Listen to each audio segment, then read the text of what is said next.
श्री परमात्मने नमः।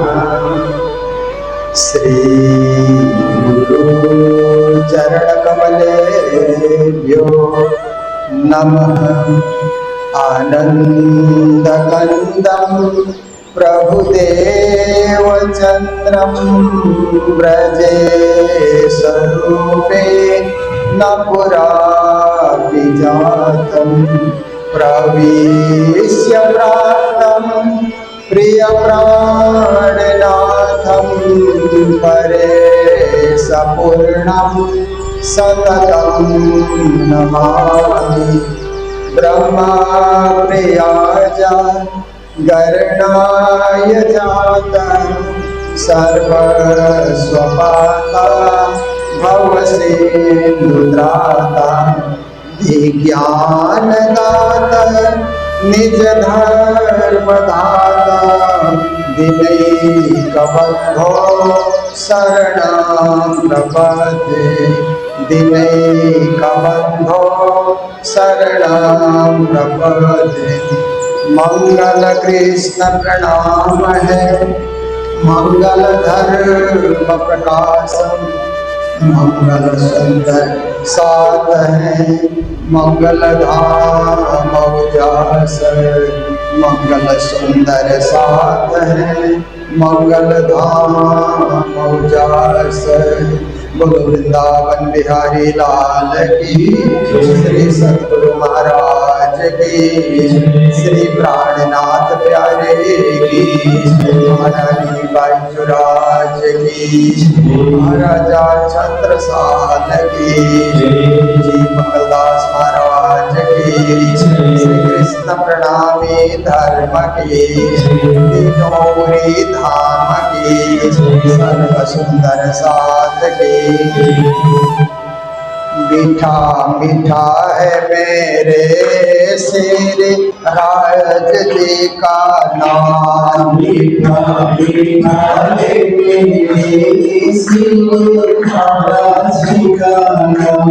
मीठा मीठा है मेरे श्री राज जी का नाम। मीठा मीठा है मेरे श्री राज जी का नाम।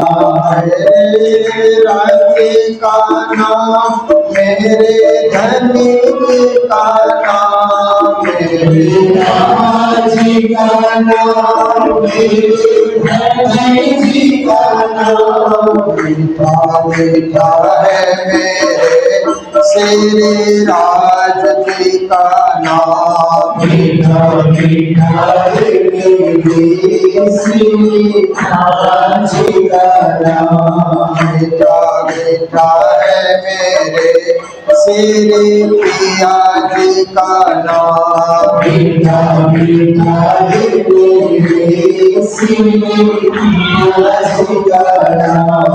मेरे पिया जी का नाम मेरे सतगुरु जी का नाम। मेरे पिया जी का नाम मेरे सतगुरु जी का नाम। मेरे सतगुरु जी का नाम मेरे श्री जी का नाम। मेरे सतगुरु जी का नाम मेरे श्री जी का नाम। मीठा मीठा है मेरे श्री राज जी का नाम। मीठा मीठा है मेरे श्री राज जी का नाम। मीठा मीठा है मेरे श्री धनी जी का नाम। मीठा मीठा है मेरे श्री धनी जी का नाम। सतगुरु महाराज की। आज हम लोग श्री बीतक चर्चा, बीतक कथा, बीतक व्याख्या के उसी रस का आस्वादन कर रहे हैं और आज 5वें दिन में प्रवेश कर रहे हैं। तो देखिए, हम लोग बीतक सुनते आ रहे हैं, परम धाम की बीतक, ब्रज की बीतक और रास की बीतक। देखिए, कृष्ण कृष्ण सब कोई कहे, पर भेद न जाने कोई, नाम एक विध है सही, पर लीला तिन विध हो। एक भेद वैकुंठ का, दूसरा है गौलोक, तीसरा धाम अखंड का, कहे पुराण विवेक। हमारी प्रणामी परंपरा में कृष्ण लीला में त्रिधा भेद, 3 प्रकार की लीला। स्वरूप एक ही है, कृष्ण का स्वरूप एक ही है, परंतु लीला 3 प्रकार की करते हैं श्री कृष्ण। एक भेद वैकुंठ का, चतुर्भुज स्वरूप वैकुंठ वासी भी उनके अंदर ही समाये हुए हैं। अंतर्धान हुए तो कहाँ गए, उन्हीं में समा गए। दूसरा है गौलोक, दूसरी गौलोक धाम की लीला है। तीसरा धाम अखंड का, तीसरी लीला अखंड परम धाम की लीला है। कहे पुराण विवेक, पुराणों में विवेक पूर्ण ढंग से इन बातों को समझाया गया है। तो देखिए, कृष्ण को समझना कठिन होता है और देवताओं को समझना आसान होता है। इसीलिए दुनिया में अधिकांश लोग अन्य देवों की पूजा में आकर्षित होते हैं ना। उनका नाम भी सरल, उनकी पूजा भी सरल, पर कृष्ण का नाम तो 108 अक्षरों से बना हुआ है ना। कृष्णा कहते हैं ना, क रि स न अ, 5 अक्षर आते हैं ना। जैसे ओम का उच्चारण होता है ना, अर्धमात्रा, बिंदी मात्रा, 5 अक्षर का उच्चारण होता है। तो जानकार जो होते हैं ना योगी लोग, वो तो ओम ऐसे करके उच्चारण करते हैं ना। अनजान होते हैं तो ओम बोल देते हैं, उनको 5 अक्षर का ज्ञान नहीं है ना। तो कृष्ण में भी 5 अक्षर हैं। ऐसे आप देखिए तो कृष्ण में भी 5 अक्षर हैं, क रि स न अ, ये 5 अक्षर जुड़ करके कृष्ण नाम बनता है। परंतु हमारे ज्ञानी जन कहते हैं, गुरुजन कहते हैं, मात्र 5 अक्षर नहीं है, 108 अक्षर हैं। क्योंकि हम क लिखते हैं ना तो वो 17वां अक्षर है। पहले अ आ ई री री, इंद्री इंद्री संस्कृत में, ऊ फिर ए आई ओ अम, ये सब आते हैं ना। तो ये क्या है कि 16 स्वर होते हैं संस्कृत वर्णमाला में, हिंदी में कम होते हैं। 16 स्वर के बाद व्यंजन शुरू होता है ना, क, तो 17वां अक्षर हुआ ना क। क के नीचे जो री है वो 7वां अक्षर है, क्री। और जो स है मूर्धन्य स, वो 47वां अक्षर है। फिर ण जो है वो 36वां अक्षर है, ण के पीछे अ है वो पहला अक्षर है। 17, 7, 47, 36 और 1 जोड़ दिए तो 108 होता है। बोलो कृष्ण कन्हैया लाल है। इसीलिए कृष्ण नाम को पूर्ण नाम, पूर्णमदः पूर्णमिदं पूर्णात् पूर्णमुदच्यते पूर्णस्य पूर्णमादाय पूर्णमेवावशिष्यते। ये कृष्ण का नाम है। पूर्ण नाम, परिपूर्ण नाम, सर्वोच्च नाम, सर्वश्रेष्ठ नाम। तभी कृष्ण नाम की व्याख्या जो करते हैं, कृष्ण नाम की महिमा जो महापुरुष बताते हैं, कृष्ण तत्व का बोध जो कराते हैं और कृष्ण तत्व के जो ज्ञानी होते हैं, उन महापुरुषों को 108 कहा जाता है ना। एक बार गुरु महाराज यात्रा में थे, तो वहां के सब लोगों ने कहा कि 108 गुरुजी आ रहे हैं, 108 गुरुजी आ रहे हैं। तो गांव के लोगों ने समझा कि 108 साल के होंगे, तो सब देखने के लिए आए। फिर प्रवचनों में उनको बताना पड़ा कि 108 का अर्थ है कृष्ण तत्व के ज्ञानी। ऐसे गुरुजी तो थे ही उस समय, आप बड़े तो लगते ही थे, पर उनको बताना पड़ा कि 108 उम्र नहीं है, ये टाइटल है, ये पद है उनका। क्योंकि गुरु महाराज कृष्ण तत्व के ज्ञाता हैं, कृष्ण तत्व के जो है जानकार हैं गुरु महाराज। तो जो कृष्ण तत्व का जानकार होता है उनको 108 कहा जाता है। महान ज्ञानी, महान तत्ववेत्ता, ब्रह्मनिष्ठ, ब्रह्म ज्ञानी। पर आजकल तो अभी कई लोग अपने आप ही 108 लगा लेते हैं, तो वो तो उनके अब क्या है कि अब ये युग स्वतंत्र है, तो कभी कभी कुछ पुरस्कार के रूप में भी 108 दिया जाता है। और वास्तव में देखा जाए तो 108 कोई देने की चीज नहीं है, प्रदान करने की चीज नहीं है। 108 उसके अंदर उस ज्ञान से स्वयं प्रकाशित होने की चीज है। अपने अंदर अपने त्याग से, अपनी तपस्या से, अपने संयम से, अपने नियम से, अपने धैर्य से, अपनी धारणा से और अपनी भक्ति से स्वयं प्रकट करने वाली चीज है 108। वो किसी से पुरस्कार में पाने की चीज नहीं है। तो बड़े बड़े ज्ञानी जो गुरुजन हैं उनको 108 लिखने का अर्थ भी यही है। और हम लोग जब माला धारण करते हैं ना, जप माला, वो 108 दाने की होती है ना। जप करने की माला हम लोगों ने गले में डाली है ना, आप देखिए ये माला, ये जप माला है, ये 108 दाने की माला है। इसका अर्थ है कि कृष्ण तत्व, कृष्ण नाम की महिमा समझाने वाली माला, इसलिए 108 दाने इसमें लगे हुए हैं। ये भी कृष्ण तत्व का ही बोध कराते हैं। इसलिए कृष्ण की लीला बड़ी अटपटी लीला है। कुछ ज्ञानियों ने कहा कृष्ण की लीला है अटपटी, झटपट लखे न कोई, जो मन के खटपट मिटे तो चटपट दर्शन होए। कैसी बात है ना, कृष्ण की लीला ही अटपटी लीला है। झटपट कोई उसको समझ नहीं सकता है, क्यों क्यों ऐसा बोलता रहेगा।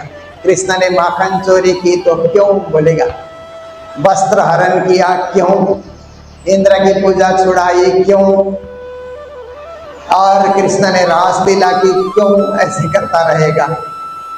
और बाद में ये बता दिया जाए कि राधा को छोड़ करके रुक्मिणी आदि रानियों से विवाह किया तो और लंबा क्यों करता रहेगा, फिर तो उत्तर ही नहीं है।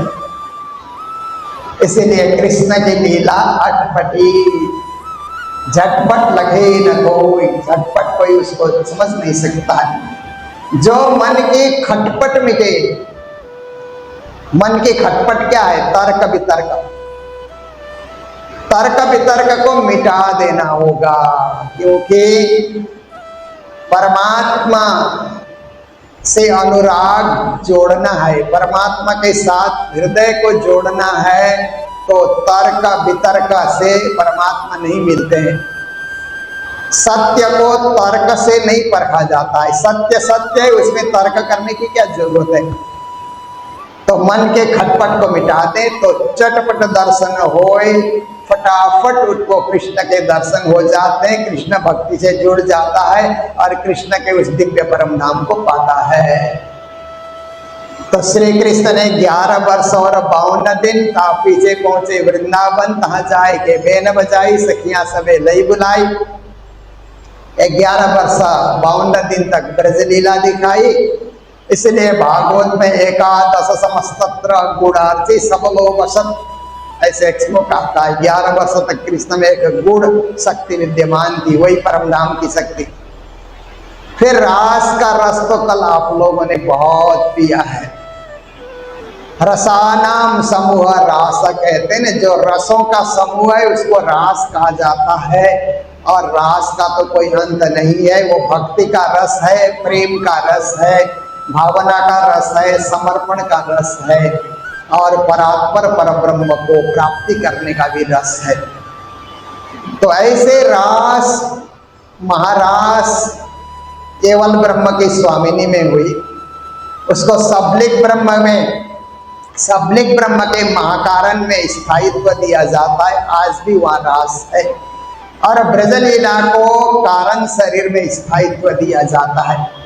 पर उसी रास रात्रि के एक हिस्से को, 4 हिस्से में रात्रि को बांटा जाए ना, तो चौथा जो हिस्सा है ना, प्रातःकाल होने वाला हिस्सा, उसको श्री कृष्ण ने योग माया को आदेश दिया, योग माया ने रोक करके रखा। तो आज जो वृंदावन है, जहाँ निधि वन है, पूरे वृंदावन में पहले तो वन ही वन था, अब तो शहर जैसा हो गया, बहुत सारे मंदिर बन गए, बहुत सारे आराधना के स्थान बन गए, पर आज भी निधि वन सुरक्षित है।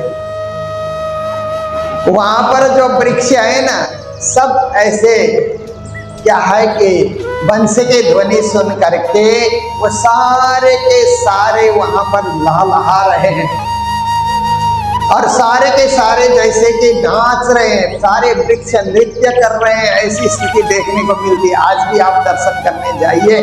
मध्य में फिर रंग महल है, जहाँ श्री कृष्ण राधा विराजमान है, ऐसा दिव्य वो निधिवन है। और वो वृक्ष आज भी साक्षी है रासलीला के।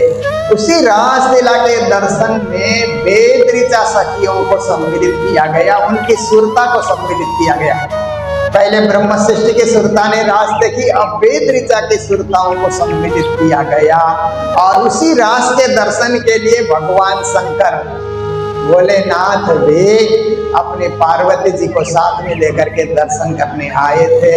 और उस रास के दर्शन अन्य मुनियों ने, ज्ञानियों ने भी किया उस रास का दर्शन। जब वो रास पूरा होता है तो फिर सखियां जो घर से निकल करके गई थी न, जो शरीर छोड़ करके रास में गई थी, सुरता उसी में प्रविष्ट हो जाती है। और घर की ओर सखियां लौट करके आती हैं। तो सारे ग्वाले सोचते हैं कि शाम के बेला में गए थे, अभी लौट करके आई, घर में है। ऐसे करके सब ग्वालों ने फिर उनका स्वीकार किया, स्वागत किया, घर का काम वो संभालने लगी। तो श्री कृष्ण भी फिर क्या है, 7 दिन और ब्रजलीला कर लेते हैं। 7 दिन ब्रजलीला करने के बाद फिर क्या होता है कि मथुरा से कंस ने विचार किया कि ये जो मेरा काल है वो तो और बड़ा होता जा रहा है, और ज्यादा बड़ा हो जाएगा तो फिर तो वो शक्तिशाली बन जाएगा, इसीलिए कोई न कोई उपाय करके उसको खत्म करना ही चाहिए। ऐसा सोच करके एक शिव जी का धनुष था, वो धनुष यज्ञ का बहाना बना करके कृष्ण बलराम को मथुरा बुलाने के लिए आमंत्रण भेजा, और अक्रूर जी को संदेश दे करके वहां पर वृंदावन भेजा गया।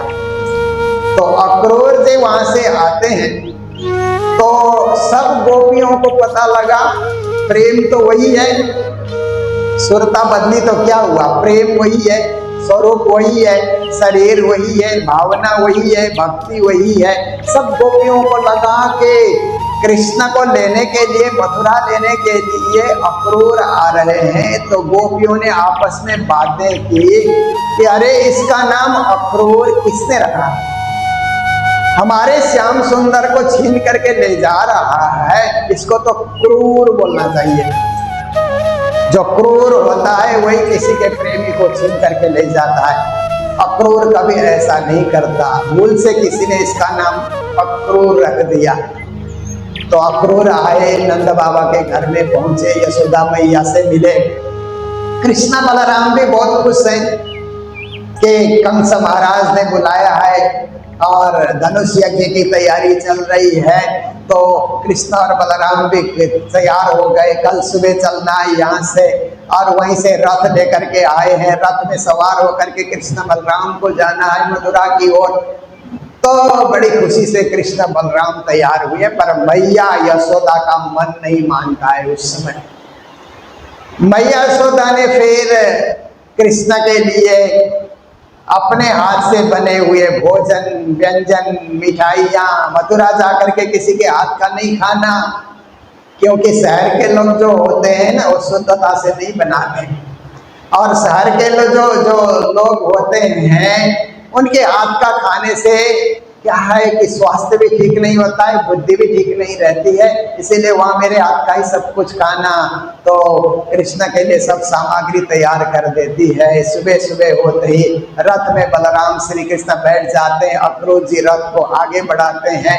तो गोपियां भी आ करके फिर रो करके कृष्ण की विदाई में, कोई गोपियां तो ऐसे करती है कि हम रथ के आगे ही सो जाएंगे, जाने नहीं देंगे। कौन होता है अक्रूर? हमारे श्याम सुंदर को ले जाने वाला, हम रास्ते में सोएंगे। राधा महारानी भी ऐसे विवल हो रखी है, ऐसी स्थिति हो जाती है। फिर भी श्री कृष्ण सबको समझाते हैं कि आप लोग इस तरह से आत्मा विभोर मत होइए गोपियों, मैं 4 दिन में लौट करके आऊंगा। 4 दिन शहर घूम करके धनुष यज्ञ देख करके फिर आपके पास लौट करके आ जाऊंगा, इसलिए रास्ता दे दो, हमें जाने दिया जाए। फिर जमुना में अक्रूर जी ने कुछ स्नान किया तो जमुना जल में ही कृष्ण बलराम के दर्शन होते हैं। बाहर आते हैं तो रथ में भी दर्शन होते हैं। उन्हें ब्रह्म होने का अनुभव उस समय हो जाता है। फिर नंद बाबा और ग्वालों ने भी सोचा कि हम सबको भी कंस महाराज ने बुलाया है तो राजा तो है ही, मानना पड़ता है। तो ये भी अपने बैलगाड़ियों में सामान भर भर करके सारे ग्वाले भी मथुरा जा करके पहुंचते हैं। कृष्ण बलराम भी अब अक्रूर जी ने वहाँ पहुंचाया, एक ठिकाने में उन सबको रख करके फिर अक्रूर कंस को खबर देने के लिए चले जाते हैं। इधर कृष्ण बलराम ने नंद बाबा को कहा कि बाबा शहर तो बहुत सुंदर है, हम लोग गांव के लोग हैं, हम ग्वाले हैं, और हमारे साथ जो ग्वाल मंडली है, ग्वाल मंडली ने कभी शहर देखा ही नहीं। तो बाबा आप आदेश करें तो बलराम जी और हम दोनों इन ग्वाल मंडली को लेकर के मथुरा शहर घूम करके आएंगे। नंदा बाबा ने पहले तो मना किया कि तुम लोग कहाँ जाओगे, अकेले मत जाओ। तो हम किसी बूढ़े ग्वाले को साथ में भेज देते हैं। कृष्ण बलराम ने सोचा कि हम बालकों की टोली में एक बुढ़ा आ जाएगा तो मजा नहीं आएगा घूमने में, हर बात पे वो रोकता रहेगा, इधर मत जाओ, इधर मत जाओ, ये मत करो, ऐसी स्थिति हो जाती है ना। तो कृष्णा ने कहा कि नहीं नहीं, हम सब घूम करके आएंगे, कोई शरारत कुछ बदमाशी हम नहीं करेंगे, केवल शहर देख करके हम आएंगे कि शहर के उस चकाचौंध को हम देखें क्या है, क्योंकि गांव के लोगों ने कभी ऐसे शहर को देखा ही नहीं है। मथुरा शहर बड़ा सुंदर भी था। तो बाबा ने कहा ठीक है, तुम लोग जाओ, घूम करके जल्दी से आ जाना। कृष्ण और बलराम के साथ ग्वाल मंडली निकली तो शहर के, मथुरा शहर की महिलाओं ने सुन रखा था कि श्री कृष्ण के प्रति गोपियां आकृष्ट हैं और कृष्ण की भक्ति करती हैं। कृष्ण ने उनको रास भी दिखाया, ये सारी बातें मथुरा की महिलाओं ने सुन रखा था। तो मथुरा की महिला तो ऐसे, आप देखिए कि प्रकृति का भी कुछ नियम ऐसा होता है कि गांव के लोगों से ज्यादा शहर के लोग सुंदर होते हैं ना। कुछ कारण ऐसा होगा, खान पीन ऐसा होगा या कोई भी कारण होगा कि गांव के से शहर के ज्यादा सुंदर होते हैं। शहर के वहाँ की महिलाएं और ज्यादा सुंदर थी तो उन्होंने सोचा कि और श्रृंगार करके, हम सुंदर तो हैं ही, और कुछ श्रृंगार करके हम लोग क्या है कि झरोखे पे खड़े हो जाएंगे, दरवाजे पे खड़े हो जाएंगे, कभी घड़ा लेकर के इधर जाने के बहाने, कभी कुछ सामान फल लेकर के आने के बहाने हम खड़े हो जाएंगे वहाँ और कृष्ण के दर्शन करेंगे। जब कृष्ण हमें देखेंगे तो ब्रज के गांव के गंवार गोपियों को भूल जाएंगे, फिर हमारे ही साथ रहेंगे। ऐसा अहंकार शहर की महिलाओं को हुआ, मथुरा की महिलाओं को हुआ। सज धज करके सब बैठी हुई हैं और व्यापारी लोग भी उस समय कृष्ण को देखने के लिए तरस रहे हैं। और भी मथुरा के बहुत सारे लोग, कृष्ण कृष्ण नाम तो कब से ही सुना था, इतने सारे असुरों का जिन्होंने वध किया, बड़े पराक्रमी हैं, ऐसे सोच करके उनको देखने के लिए सभी आतुर हो रहे थे। कृष्ण बलराम दोनों इतने सुंदर हैं और ग्वाले भी सारे के सारे वहां से जा रहे हैं, आगे बढ़ रहे हैं। तो क्या हुआ कि एक धोबी कपड़ा धो करके, कपड़े का गट्टर लेकर के सामने से आ रहा था। तो कृष्ण ने कहा, अरे धोबी जी, ये कपड़े किसके हैं? महाराज धीराज कंस के हैं, मैं उनके कपड़े धोता हूं। तो यहाँ तो बड़े सुंदर सुंदर कपड़े होंगे, महाराज के कपड़े। धोबी जी ऐसा करिए ना, हमारे ग्वालों के कपड़े तो अच्छे नहीं हैं, शहर घूमने के लिए आए हैं और उनके पास गांव के कपड़े हैं, इसलिए ऐसा कीजिए कि ये गठरी उतार करके वो कपड़े हम लोगों को दे दीजिए। तो धोबी कहता है, कहाँ महाराज के कपड़े और कहाँ तुम गांव के ग्वाले मांग रहे हो, ये नहीं होगा। तो श्री कृष्ण ने उसके कपड़े छीन लिए और ग्वालों को बांट दिया। ग्वाले लोग कपड़े तो धारण किए, पर कंस का शरीर लंबा चौड़ा, ग्वाले इतने लंबे चौड़े नहीं थे। किसी के कपड़े इतने लंबे हो जाते हैं हाथ में, और किसी का जो है पाँव में इतने लंबे लंबे, कुछ ऐसे हो गए।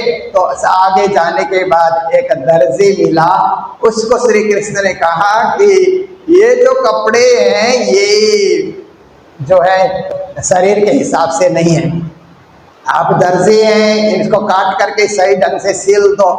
तो दर्जी भी बड़ा खुश हुआ और उसने काट करके ठीक से बना दिया, काट छाट करके बनाया।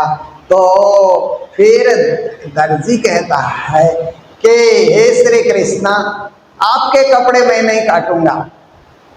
तो कहा क्यों? मेरे को भी तो फिट चाहिए, मेरे को भी सही शरीर के माफक कपड़े चाहिए। तो दर्जी बोलता है कि मामा का कपड़ा भांजा पहनता है ना तो उसकी आयु बढ़ जाती है। हम यही देखना चाहते हैं कि आपकी आयु बढ़े।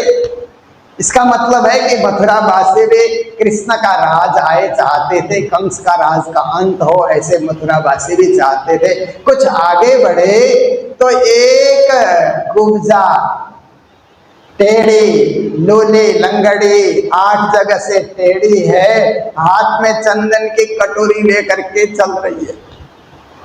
कृष्ण ने नजदीक जाकर के पूछा कि देखो सखी, तुम कहाँ जा रही हो और तुम्हारे हाथ में ये चंदन की कटोरी किस लिए? तो मथुरा शहर की जो सुंदर सुंदर महिलाएं थी ना, वो आपस में कहने लगी, देखो ये गांव का ये ग्वाल का बच्चा है कृष्णा, इसलिए एक गंवार से इससे बातें करने लगा, हमारी तरफ तो देखता भी नहीं है। पर कृष्ण चाहते थे कि इनका अहंकार नष्ट हो जाए।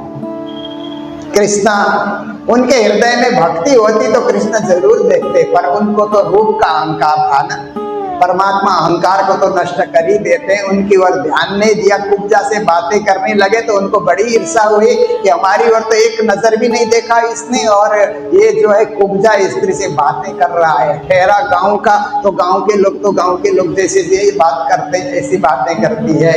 पर कृष्णा रूप से प्रभावित नहीं होते हैं, कृष्ण तो गुण से प्रभावित होते हैं। तो उसने कहा कि मैं कुब्जा हूं और महाराज धीराज कंस के लिए चंदन घिस करके मैं लेकर के जा रही हूँ, क्योंकि मेरे हाथ का चंदन कंस महाराज बहुत पसंद करते हैं। कृष्ण ने कहा ऐसा क्यों?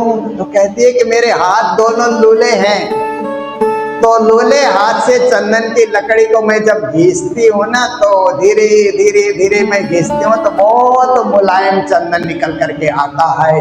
अगर कोई कड़क हाथ से चंदन घिसे तो चंदन मुलायम नहीं निकलेगा, इसलिए महाराज को मुलायम चंदन चाहिए, वो मैं तैयार करके रोज लेकर के जाती हूँ, मेरे पे बहुत खुश होते हैं। तो कृष्ण ने कहा कि हमारे ग्वाल सखा भी मुलायम चंदन लगाना चाहते हैं। रोज तो कंस महाराज के लिए तुम देती हो, आज हमारे ग्वालों को दे दो, हमें लगा दो, हमारे बलराम जी को लगा दो और ग्वाल सखाओं को लगा दो, क्योंकि इतने अच्छे कपड़े पहन करके हम शहर घूम रहे हैं, ललाट में चंदन भी नहीं है, तुम लगा दो। तो कुब्जा ने कहा मैं तो कुब्जा हूँ, मैं खुद नहीं लगा सकती क्योंकि मेरे हाथ इतने ऊपर नहीं जाते हैं। तो श्री कृष्ण ने उसके पाँव में अपना पाँव रख करके उसकी ठोड़ी में अपना हाथ लगा करके ऐसे ऊंचा कर दिया, तो सुंदर स्त्री बन जाती है कुब्जा। उसके जो है अंदर की सुंदरता को बाहर प्रकट कर दिया श्री कृष्ण ने। बाहर से कुब्जा थी पर हृदय से सुंदर थी, भावना से सुंदर थी।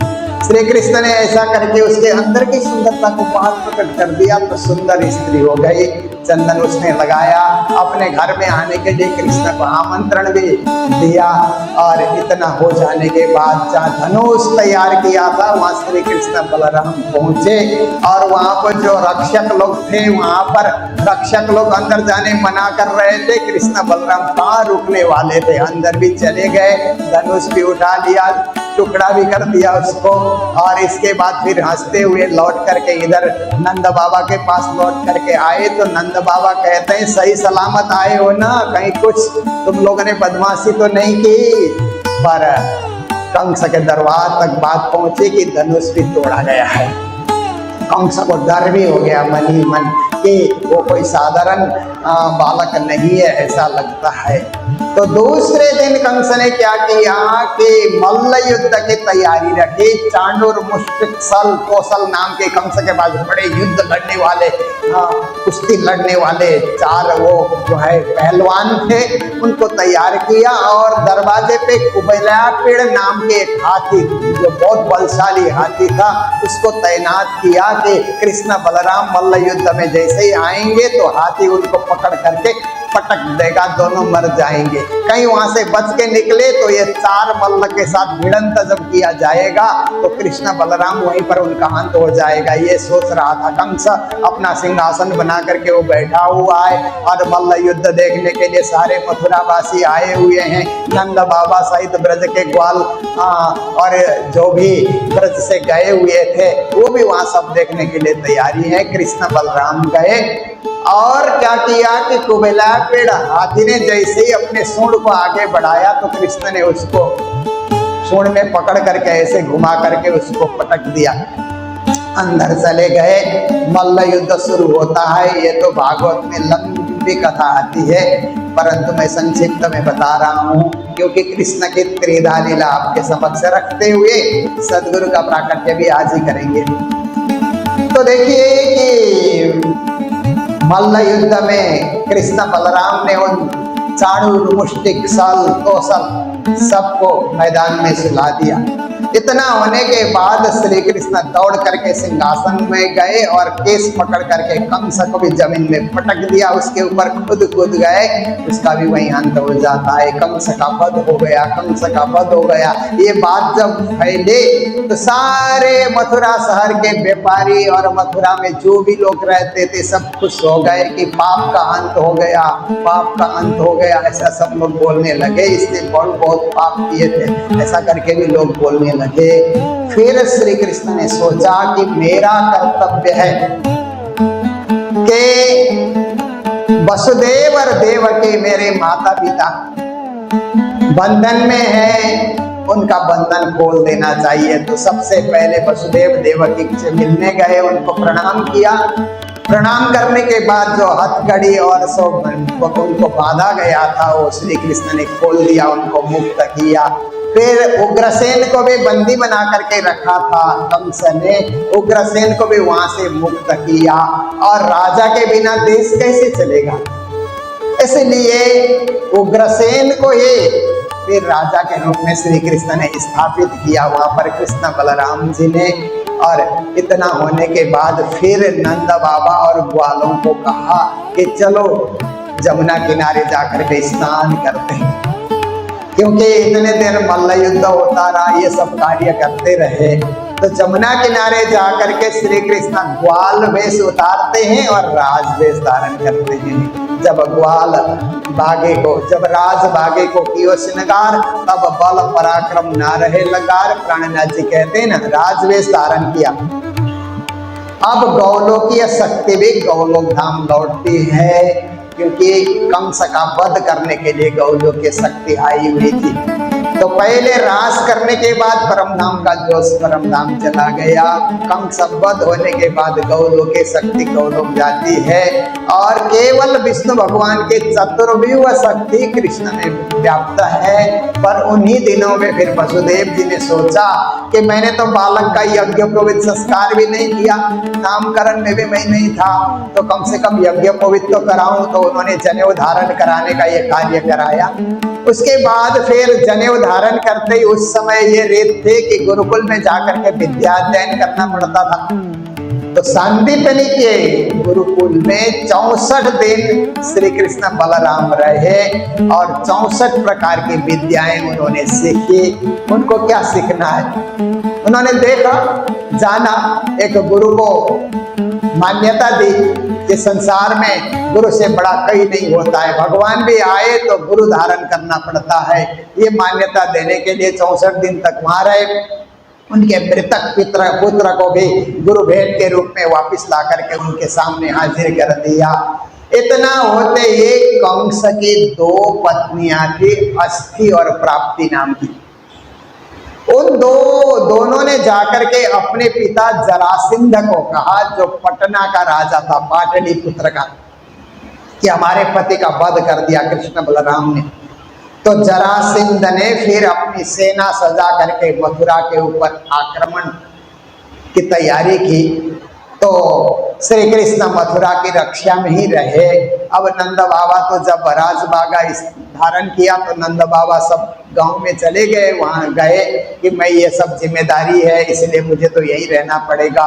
इस प्रकार से श्री कृष्ण वही जिम्मेदारी होकर के बहुत युद्ध भी हो जाता है। 17 बार युद्ध हुआ, आप देखिए।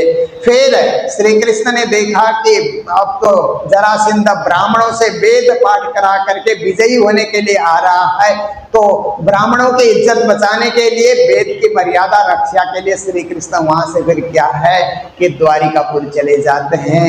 विश्वामित्र को आदेश दे करके उन्होंने क्या है कि विश्वकर्मा जी को आदेश दे करके द्वारिका नगरी तैयार हो गई थी। कृष्ण वहां जाकर के फिर रहते हैं। द्वारे द्वारे कृष्ण, इसलिए द्वारिका उसको कहा जाता है। तो मथुरा छोड़ करके मथुरा वासी उग्रसेन सहित वसुदेव देवकी सब द्वारिका में आनंद के साथ वहां पर रहते हैं। ये कृष्ण की लीला अब जो शुरू होती है, जरासिंध के साथ युद्ध जब शुरू होता है तो वैकुंठ से संपूर्ण शक्ति भी कृष्ण मंगा लेते हैं। आगे की सारी लीला विष्णु भगवान की लीला है। द्वारिका की संपूर्ण लीला विष्णु भगवान की लीला है। द्वारिका में जाकर के फिर रुक्मिणी से विवाह होता है, फिर और रानियों से विवाह होता है। 8 पट रानियां होती हैं। फिर भौमासुर ने 16,100 कन्याओं को बंदी बना करके रखा था। कृष्ण ने उनको भौमासुर से युद्ध करके उन बंदी बनाए हुए सब कन्याओं को छुड़ाया। तो कन्याएं कहने लगे कि हमें तो एक असुर ने बंदी बनाया है, अब घर वाले हमको स्वीकार नहीं करेंगे। हे श्री कृष्ण, आपको ही स्वीकार करना होगा। कृष्ण ने सबको स्वीकार किया। 16,108 द्वारिका में श्री कृष्ण की रानियां हो जाती हैं। पर ये सब कौन? हमारे ज्ञानी कहते हैं, गुरुजी भी हमें बताते थे, जब हमने तालीम ली तब बताते थे कि श्री राम अवतार में बहुत सारी, जैसे सीता ने राम भगवान को जो वरमाला पहनाया ना, तो वहाँ बहुत सारी कन्याएं चाहती थी कि श्री राम जैसे हमको पति मिले। और भी ऋषियों ने, मुनियों ने भी श्री राम प्रभु की भक्ति करने के लिए बहुतों ने सोचा। तो सबको राम भगवान वरदान देते थे कि ये कृष्ण अवतार में होगा, अगले अवतार में होगा, अगले अवतार में होगा। उन सब की इच्छा पूरा करने के लिए कृष्ण आए थे। कृष्ण पूर्ण पुरुषोत्तम, इसलिए आगे अवतारियों ने जो जो वरदान दिया उन सबको श्री कृष्ण ने पूरा कर दिया। इसलिए ये सब जो है कृष्ण की रानियां नहीं हैं, ये सब पूर्व जन्म के तपस्वी हैं, त्यागी हैं। और महापुरुष हैं, महात्मा है, जो सखी बन करके, कन्या बन करके कृष्ण की सेवा के लिए सब उपस्थित हैं। तो द्वारिका में 56 कोटि यदुवंश हुए, ऐसा भी बताया जाता है। खूब अच्छा राज श्री कृष्ण ने किया।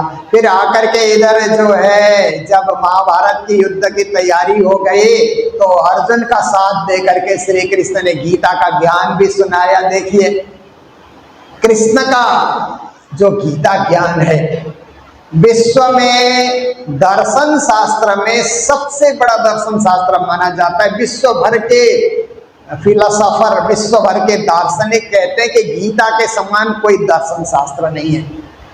श्री कृष्ण ने अपने मुख से सारे उपनिषदों का दोहन करके गीता विश्व को उन्होंने पढ़ने के लिए प्रस्तुत किया, अर्जुन को माध्यम बना करके। महाभारत के युद्ध में पांडव विजयी हो जाते हैं, कौरवों का अंत हो जाता है, पाप का अंत होता है।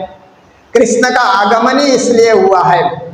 गीता में कहते हैं ना, यदा यदा हि धर्मस्य ग्लानिर्भवति भारत अभ्युत्थानम धर्मस्य तदात्मानं सृजाम्यहम् परित्राणाय साधूनां विनाशाय च दुष्कृतां धर्म संस्थापनार्थाय संभवामि युगे युगे। कृष्ण का आगमन हुआ है धर्म की रक्षा के लिए, पाप का अंत करने के लिए, आसुरी वृत्ति का मर्दन करने के लिए और दैवी वृत्ति का संरक्षण करने के लिए कृष्ण का आगमन हुआ है। यही कार्य करते जा रहे हैं।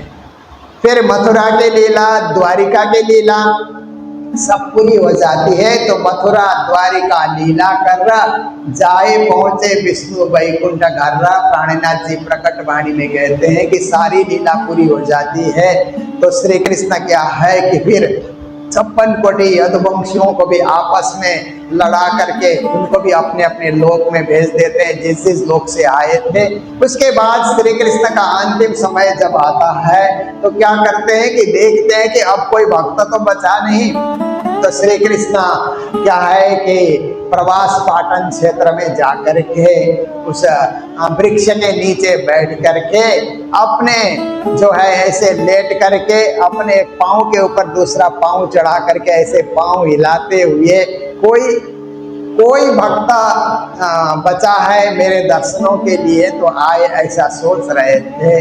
तो एक जो शिकारी है, भेड़िया है, वो घूमता हुआ आया तो उसने देखा कि मृग बैठा हुआ है और कान हिला रहा है, तो अपने धनुष में तीर को चढ़ा करके उसने छोड़ा। वो मृग नहीं था, श्री कृष्ण वहां पर लेटे हुए थे, पाँव को हिला रहे थे। कृष्ण के पाँव में आकर के उसने स्पर्श किया उस बाण ने, तो सोचा कि मृग मर गया होगा, चल करके जाता है तो कृष्ण लेटे हुए।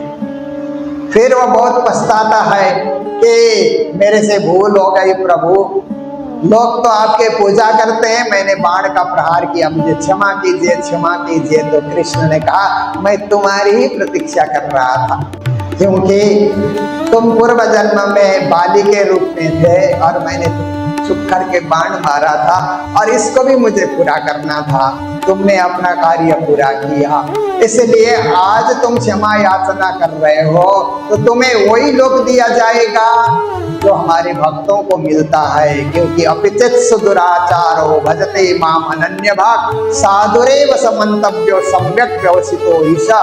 कोई पापी हो, अत्याचारी हो, अपना पाप छोड़ करके भक्ति मार्ग में लग जाता है तो उसको भी वही लोक दिया जाता है जो अनन्य भक्तों को मिलता है। तो इतना हो जाने के बाद कृष्ण अपने धाम स्वधाम लौट जाते हैं। अब कृष्ण जो स्वधाम लौटते हैं वो वैकुंठ धाम होता है। तो यह त्रिधा लीला है, आपको समझ आई होगी कि पहले 11 वर्ष 52 दिन और 52 दिन की रात्रि रात्रि तक परम धाम की लीला, फिर कंसवत तक गोलोक धाम की लीला, उसके बाद वैकुंठ की लीला है। कृष्ण लीला त्रिधा प्रोक्ता तत्त भेदैरनेकधा, इस भेद से कृष्ण की त्रिधा लीला है। तो राधा जी से उन्होंने विवाह क्यों नहीं किया? बचपन में ही राधा जी से मगनी हो गई थी। प्राणनाथ जी भी वाणी में कहते हैं मागा किया राधा बाई ब्याहे नहीं प्राणनाथ, मूल संबंध एक ही अंगा विलसत पल्लव साथ। क्यों राधा से विवाह नहीं किया? क्योंकि राधा को 100 साल तक कृष्ण से वियोग होने का श्राप जो है ना श्रीदामा ने दिया था, इसलिए उसको पूरा करना था। श्रीदामा भी शंखचूड़ बन करके आया था सखियों का हरण करने के लिए, तो कृष्ण ने भी उसको दर्शन दे करके उसका भी अंत कर दिया। ये सारी लीलाएं वहां पर हुई, लीला पूरी हुई। तो आप देखिए कि कृष्ण लीला के अंतर्गत राधा से विवाह नहीं किया, रुक्मिणी से उन्होंने विवाह किया। फिर कृष्ण बंसी बजाते थे, महाभारत के युद्ध में शंख उन्होंने बजाया। कृष्ण गाय चराते थे और महाभारत के युद्ध में घोड़ों को हाँका उन्होंने, सारथी बन करके घोड़ों को उन्होंने हाँका। आप देखिए तो ये क्या है कि यही है लीला भेद। इसी को लीला भेद कहा जाता है कि एक बंसी बजाने वाले शंख कैसे बजा रहे हैं। तो ये सब त्रिधा लीला है। इसको क्या है कि ज्ञान की गहराई में उतर करके ही समझा जा सकता है। अब सभी को श्री कृष्ण ने क्या किया कि अपनी भक्ति से सींच करके जो जिस लोक को जा सकता है, जिसकी भक्ति जहाँ जिसको पहुंचा सकती है, उस भक्ति के द्वारा उन तत्त लोगों में श्री कृष्ण ने पहुंचाने का कार्य किया। ये श्री कृष्ण की लीला है। इसको तो हम जितना भी सुनेंगे उतना ही अधूरा है। तो भी आप देखिए कि कुछ अंश में हम लोगों ने श्रवण कर ही लिया है। तो इस प्रकार से रासलीला पूरी हुई। फिर पूरी होने के बाद अब जागनी लीला शुरू होती है। जागनी लीला ऐसे शुरू होती है कि जो सखियां परमधाम में लौटी रास होने के बाद थोड़ी देर राज्य ने उनको मूल मिला में जगा करके पूछा, इच्छा पूरी हुई? खेल देखने की इच्छा पूरी हुई? तो सब सखियों ने कहा कि इच्छा अभी अधूरी है, क्योंकि आपने कहा था कि वहां जा करके आग पानी मिट्टी पत्थर को पूजने लगोगे, यही कुल धर्म है ऐसा कहोगे, पर ऐसा कहाँ हुआ। हम तो आपकी पूजा करते रहे। हमने गोवर्धन में भी आपकी पूजा की, हर बार आपकी हमने पूजा की है। आप कहते थे कि मुझे भी भूल जाओगे, एक आपस में भूल जाओगे। हमारी गोपियों की मंडली एक रही और आप भी हमारे साथ रहे, हम भी आपके साथ रहे। कहाँ हम एक दूसरे को भूले। राज्य महाराज, जिस खेल की आप चर्चा कर रहे थे ना पहले, शायद वो खेल आपने दिखाया ही नहीं। दिखाइए ना वो खेल जहां जाकर के हम भूले, एक दूसरे को भटके, जन्म मरण को हम देखें और संसार के अनेक कमी को हम देखें, संसार के दुख को हम देखें, क्लेश को हम देखें, द्वेष को हम देखें, ये सब अपूर्णता को हम देखें। ये सब हमें देखने की इच्छा है, अभी इच्छा अधूरी है। तो राज्य ने कहा, जिन हाम ले जागो घर्रा। खेल देखने की इच्छा अधूरी है तो परम धाम में जागने का कोई अर्थ नहीं है। फिर से तुम्हारी सुरता खेल में जाएगी तो उन ब्रह्म सृष्टि की सुरता फिर संसार में लौट करके आती है तीसरे ब्रह्मांड में। और यहाँ आने के बाद फिर क्या होता है कि सब अपने अपने घर में, अपने अपने परिवार में सब सोचते हैं यही कुल धर्म है, यही लोक धर्म है, यही वेद धर्म है, यही काम हमें करते जाना है। तो साक्षात फिर श्यामा महारानी उस समय विचार करती है कि इन सखियों को जगाने के लिए मुझे ही संसार में जाना होगा। ऐसा श्यामा महारानी सोचती हैं। और उन्हीं दिनों में क्या था कि आप देखिए कि एक व्यापारी उमरकोट में मत्तु मेहता नाम के एक व्यापारी व्यापार किया करते थे। तो उनके पास संपत्ति की कोई कमी नहीं थी और उनके धर्मपत्नी का नाम था कुंवरबाई। कुंवरबाई सेवा में, भक्ति में, साधना में सबसे अच्छी तरह लगी हुई है, पर घर में संतान नहीं है तो घर सुना सुना लगता है। तो मत्तु मेहता ने फिर ब्राह्मणों को पूछा कि घर में संतान प्राप्ति करने के लिए क्या करना चाहिए। वो कायस्थ जाति के थे, कायस्थ कहते हैं ना, ब्राह्मण क्षत्रिय वैश्य शूद्र होते हैं और उनमें कायस्थ जाति भी है जो वैश्य कहलाते हैं। कायस्थ के विषय में ऐसी कथा भी आती है जो कथा मैंने गुरु जी से सुनी थी आपके समक्ष रखता हूं कि ब्रह्मा जी के कहते हैं कि मुख में से ब्राह्मण पैदा हो गए, है ना, हाथ से क्षत्रिय पैदा हो गए, पेट से वैश्य पद पैदा हो गए और पांव से शूद्र पैदा हो गए, ऐसा कहा जाता है। तो कायस्थ कहां से आए?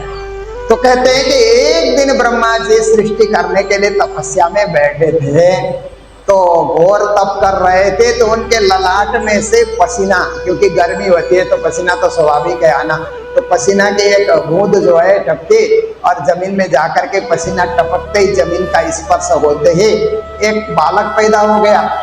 उस पसीने से थोड़ी देर में बड़ा भी हो गया। तो ब्रह्मा जी ध्यान से जगे, जगने के बाद ऐसे देखा तो पूछते तुम कौन हो?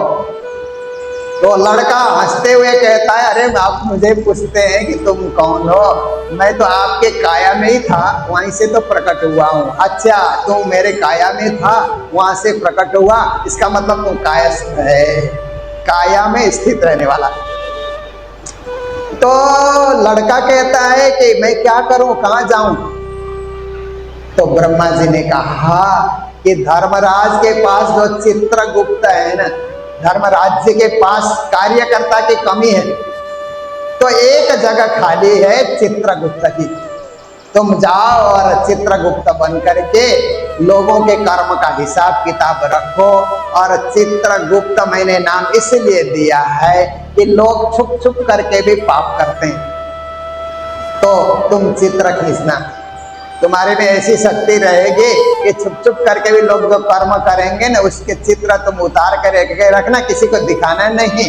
पर जब पाप पुण्य का फैसला होगा और कोई मानने के लिए तैयार नहीं होगा तो वो चित्र दिखा देना, इसलिए तुम्हारा नाम चित्रगुप्त। तो उसी चित्रगुप्त के वंशज को कायस्थ कहा जाता है। मत्तु मेहता कायस्थ जाति के थे, उत्तम कायस्थ उमरकोट गांव, ऐसे बताया गया है ना, तो उत्तम भी उनको कहा गया है। तो मत्तु मेहता व्यापार कर रहे हैं, तो उनको लगता है कि संतान तो चाहिए ही, क्योंकि गृहस्थ जीवन में कहते हैं ना संपत्ति, सन्मति और संतति, 3 चीज चाहिए। पहले तो संपत्ति चाहिए गृहस्थ जीवन चलाने के लिए, अच्छा से घर चले, परिवार चले, फिर सन्मति भी चाहिए, अच्छी बुद्धि हो, अच्छी बुद्धि से ही तो संपत्ति का सदुपयोग होता है, बुद्धि बिगड़ गई तो संपत्ति का स्वाह हो जाता है, सन्मति। और तीसरे नंबर में संतति, संतान, अच्छे संतान हो, कुल के नाम को रखने वाले ऐसी संतान हो, सबकी इच्छा होती है। तो ब्राह्मणों ने कहा कि कृष्ण मंत्र का जाप करने से पुत्र बाल गोपाल की तरह पुत्र का जन्म होगा। तो मत्तु मेहता और कुंवर बाई मिल करके एक मंत्र का पाठ करने लगे। देवकी सुत गोविंद वासुदेव जगतपते देहि में तनयम कृष्ण त्वामहम शरणं गता। इस मंत्र का जाप करने लगे कि हे श्री कृष्णा, हमें संतान दीजिए और आप जैसे संतान हो, ताकि हम आपकी शरणागति को प्राप्त कर सकें। ये भाव लेकर के दोनों पूजा भक्ति में लगे हुए हैं।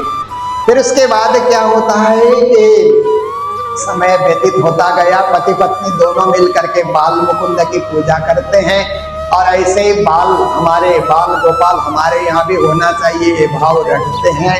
तो मगन होकर के दोनों पूजा कर रहे थे। तो मत्तु मेहता ने एक दिन सोचा कि कुंवर बाई कुंवारी रहेगी या ये संतान का जन्म भी देगी। पर उसी दिन क्या हुआ कि जब पूजा करके ये मत्तु मेहता अपने व्यापार में निकले, तो कुंवर बाई अपना घर का सारा काम करके धूप सेकने के लिए बाहर बैठी थी, तो ध्यान मग्न हो गई। जब ध्यान मग्न हो गई तो उस समय कुंवर बाई ने देखा कि आकाश मार्ग से चंद्रमा चल करके और नजदीक आ रहे हैं। कला कोटि धरि गोद मात की, चंद्र आप चली आयो। चंद्रमा करोड़ों कला को लेकर के चल करके नजदीक आ रहे हैं। कुंवर बाई के देखते देखते चंद्रमा एकदम नजदीक आ गए और उनकी गोद में समा गए। फट से जागे, ये स्वप्न है, दिवा स्वप्न है, क्या है ये, मुझे क्या दिखलाई दिया, किसको बताऊं? घर में तो अकेली है, जब मेरे पतिदेव आएंगे उनको जरूर बताया जाएगा। तो जब मतुमेता आए तो कुंवर भाई ने सारा कुछ बता दिया कि ऐसा मुझे दिवा स्वप्न दिखा ध्यानावस्था में। तो मतुमेता ने कहा ये तो विचित्र स्वप्न है, हर किसी को बताना नहीं चाहिए। मैं जानकार ज्योतिषियों के पास जाता हूँ और उनसे पूछता हूँ कि इसका अर्थ क्या होगा। ज्योतिषियों से जाकर के मिले तो ज्योतिषियों ने समय पूछा, घड़ी पला नक्षत्र सब ज्योतिषियों ने देख करके मुस्कुराते हुए ज्योतिषी कहने लगे कि मतुमेता ऐसा योग बन रहा है कि आपके घर में पुत्र रत्न का आगमन होगा। इस स्वप्न का यही संकेत है। दोनों और प्रसन्न हो गए, एकदम खुश हो गए। समय व्यतीत होता गया। संवत 1638 आसो सुदी 14 को, तो संवत 1638 आ गया। असोज का महीना, शुक्ल पक्ष 14 की तिथि। रोज की बातें आज भी पूजा में दोनों पति पत्नी मिल करके बैठे हुए हैं। पूजा पाठ करने के बाद ध्यान लगाया दोनों ने, क्योंकि पूजा भक्ति तो सभी करते हैं पर ध्यान कम लोग करते हैं ना, ध्यान भी लगाना चाहिए। तो दोनों ने ध्यान लगाया तो ध्यान में ध्यान ऐसा लगा कि मतुमेता भी ध्यान में है, कुंवर भाई भी ध्यान में है। तो उन लोगों को ध्यान में ऐसा दिखा कि छोटी सी राधिका पाँव में घुंघर बांध करके छम छम छम ऐसे करते हुए नजदीक नजदीक नजदीक और नजदीक आ रही है। और राधा जी कहाँ आ रही है, कहाँ जा रही है, ऐसे दोनों ने उस समय विचार किया।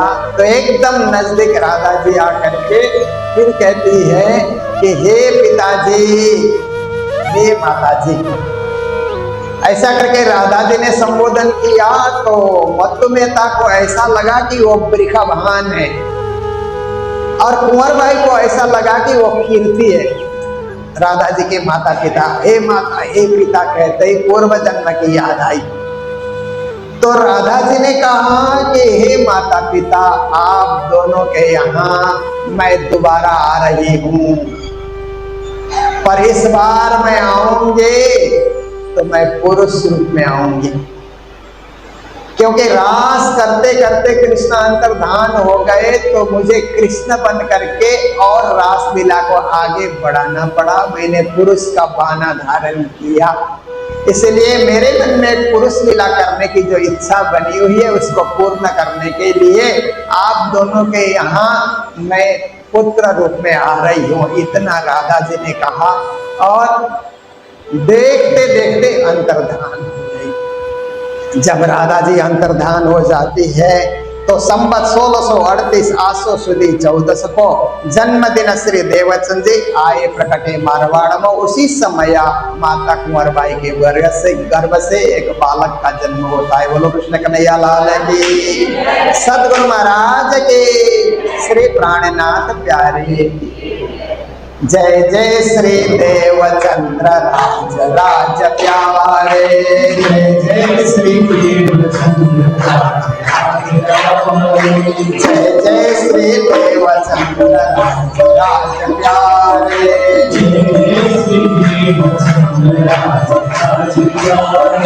राज राज प्यारे मेरे धाम धनी प्यारे, राज राज प्यारे धाम धनी प्यारे, राज राज प्यारे मेरे धाम धनी प्यारे, राज राज प्यारे मेरे धाम धनी प्यारे, जय जय श्री देवचंद्र राज राज प्यारे, जय जय श्री देवचंद्र राज राज प्यारे, जय जय श्री कृष्ण चंद्र राज प्यारे, जय जय श्री कृष्ण चंद्र राज प्यारे, जय जय श्री कृष्ण चंद्र राज राज प्यारे, जय जय श्री कृष्ण चंद्र राज राज प्यारे, राज राज प्यारे मेरे प्राणनाथ प्यारे, राज राज प्यारे मेरे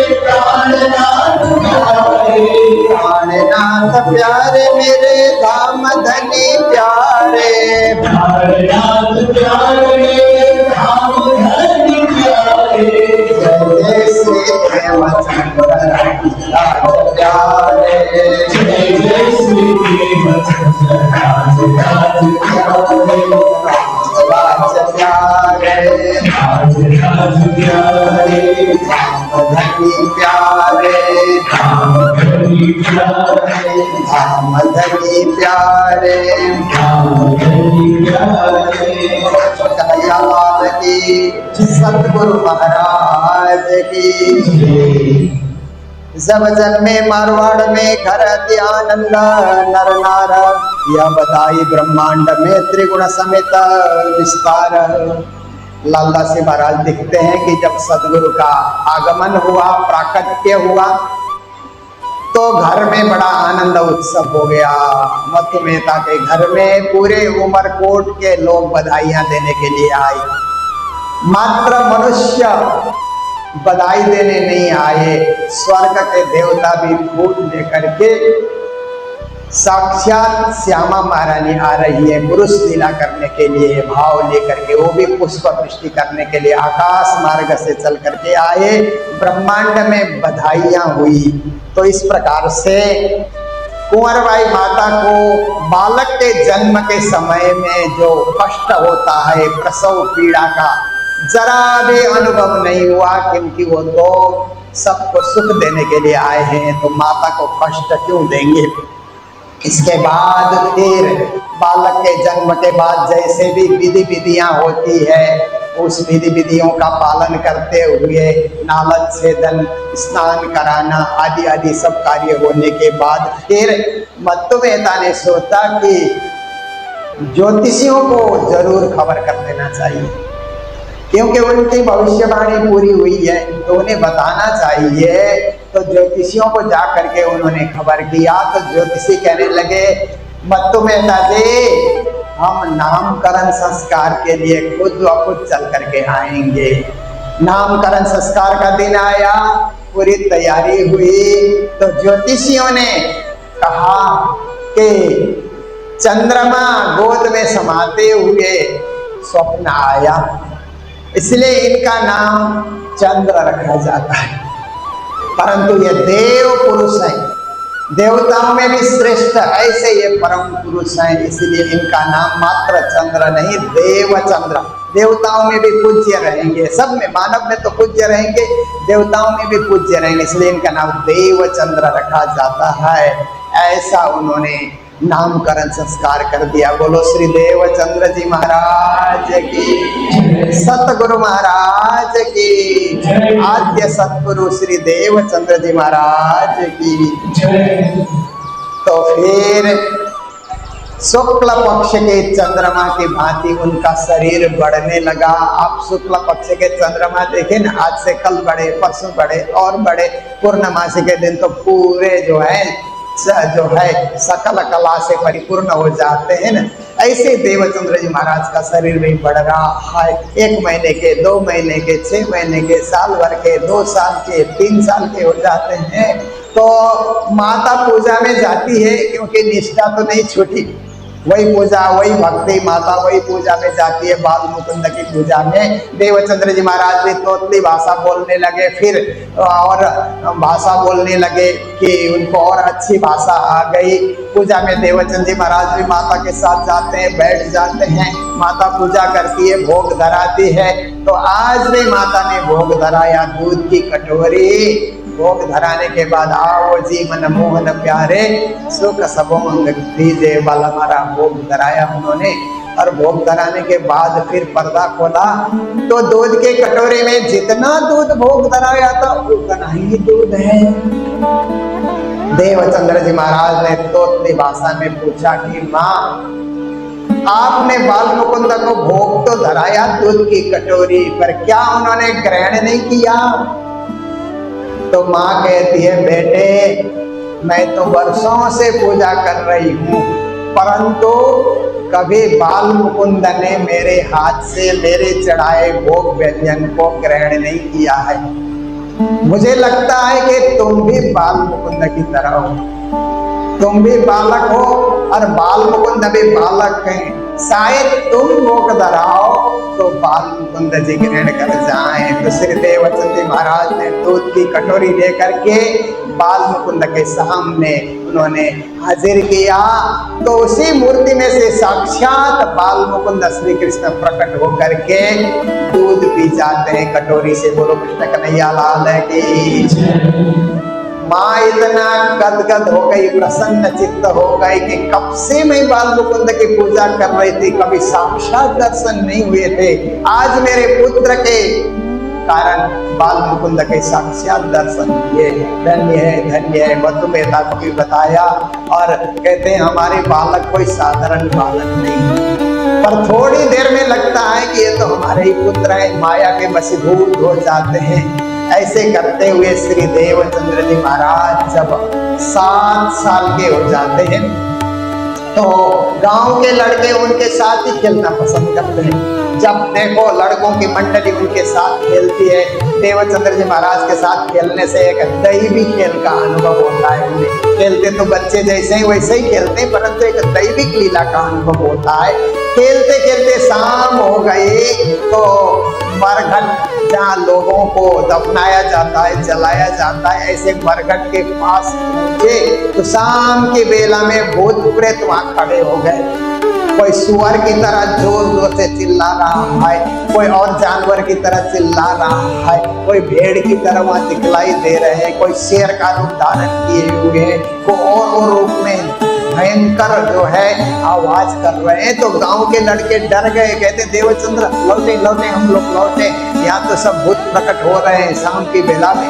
देवचंद्र जी ने कहा ये भूत हमारा कुछ नहीं बिगाड़ेंगे, हमने इनका कुछ बिगाड़ा नहीं तो ये हमारा क्या बिगाड़ेंगे, इसलिए डरने की कोई जरूरत नहीं है। ऐसा कहते हुए देवचंद्र जी पास में तालाब में गए, पानी तालाब में से लिया और उन्होंने सबके ऊपर छींटा डाल दिया।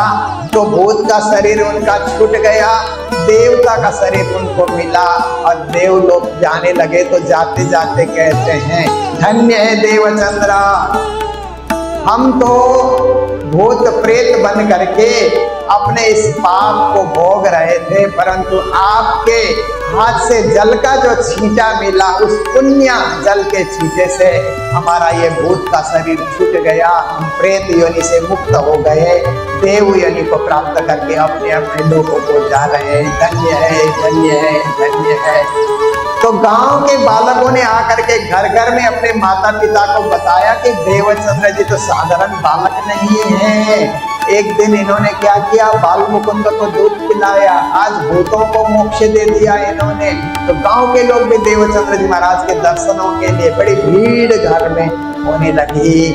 तो अब देवचंद्र जी महाराज सोचते हैं ये चमत्कारिक लीला को कुछ अब रोकना चाहिए और साधारण बालक की तरह रह करके ब्रह्म तत्व की जिज्ञासा करना चाहिए, क्योंकि मुझे तो ब्रह्म तत्व का बोध प्राप्त करके विश्व को ब्रह्म ज्ञान देना है, ब्रह्म और ब्रह्म का परिचय देना है। मेरा कार्य कुछ और है, चमत्कार दिखा करके लोगों से नमस्कार लेना ही मेरा काम नहीं है, मेरा काम है विश्व कल्याण। इसलिए उन्होंने फिर अपनी चमत्कारिक शक्ति को समेटा और साधारण बालक की तरह खोजी में प्रवृत्त होते हैं। यहाँ तक आज का प्रसंग है। कल फिर मिलेंगे और देवचंद्र जी महाराज की खोजी को आगे हम श्रवण करते जाएंगे। और परसों के दिन जो घुंघरी का प्रसाद है ना, या भोग भी वही लगेगा, वितरण भी होगा, वो प्रसंग परसों हम लोग रहेंगे। कल हम देवचंद्र जी महाराज की खोज, जिज्ञासा, हरिदास जी से मिलन, ये सारा प्रसंग कल हम श्रवण करेंगे। अब हम ब्रज लीला, रास लीला के बाद जागनी लीला में आ चुके हैं और आगे की जो भी कथा होगी पूरी जागनी लीला की कथा आपके समक्ष चलती रहेगी, जिसे आप लोग ध्यान पूर्वक सुनते रहेंगे और अपने जीवन को धन्य बनाएंगे। तो आज के दिन जो भोग की सेवा यहाँ पर आई है, अशोक मंजू गोयल सिलीगुड़ी से, नीलम सक्सेरिया सिलीगुड़ी से, राम प्रसाद बंसल जी जो दिल्ली वाले हैं, उनके परिवार की ओर से ये सेवा आई है। यहाँ के लिए भी सेवा आई है, मंगलधाम के लिए भी सेवा आई है। उन सबको मंगल बधाई। और इसी के साथ संतोष हर गोविंद माल बाजार से आई हुई थी, उन्होंने भी सेवा दी थी, उनको भी मंगल बधाई। इसके साथ मेरे पास लंबी लिस्ट है, कोई ऐसा ना सोचे कि मेरा नाम का उच्चारण नहीं हुआ है, मैं कल परसों करता रहूँगा, क्योंकि अभी तो बहुत दिन है और आप सबके नाम उच्चारण जरूर होंगे। और यहाँ जितने भी आए हैं एक दिन भोग देने के लिए, आप सबका मन ऐसे भी तत्पर हो ही रहा है, तो नाम लिखाते जाइए। प्रतिदिन आप सबका जो है नाम उच्चारण किया जाएगा और आपकी सेवा राज्य के चरणों में अर्पित होगी, राज्य को भोग धराया जाएगा और सुंदर साथ को प्रसाद वितरित किया जाएगा। इसी के साथ मंगल धाम में भी सेवा आई है। सुदेश बहन जी जो दिल्ली रहती हैं, उन्होंने अपनी पुत्री कीर्ति और संजय के पुत्र के एंगेजमेंट के अवसर पर मंगल धाम में पारायण और भंडारे की सेवा उन्होंने दी है। सपरिवार को उनको भी मंगल बधाई देते हुए आज के प्रसंग को यही विराम दे रहे हैं। जय जयकार के साथ बोलो कृष्ण कन्हैया लाल की, सदगुरु महाराज की, श्री प्राणनाथ प्यारे की। जब जन्मे मारवाड़ में धर अति आनंद नर नार, यह बधाई ब्रह्मांड में त्रिगुणा समेत विस्तार, त्रिगुणा समेत विस्तार।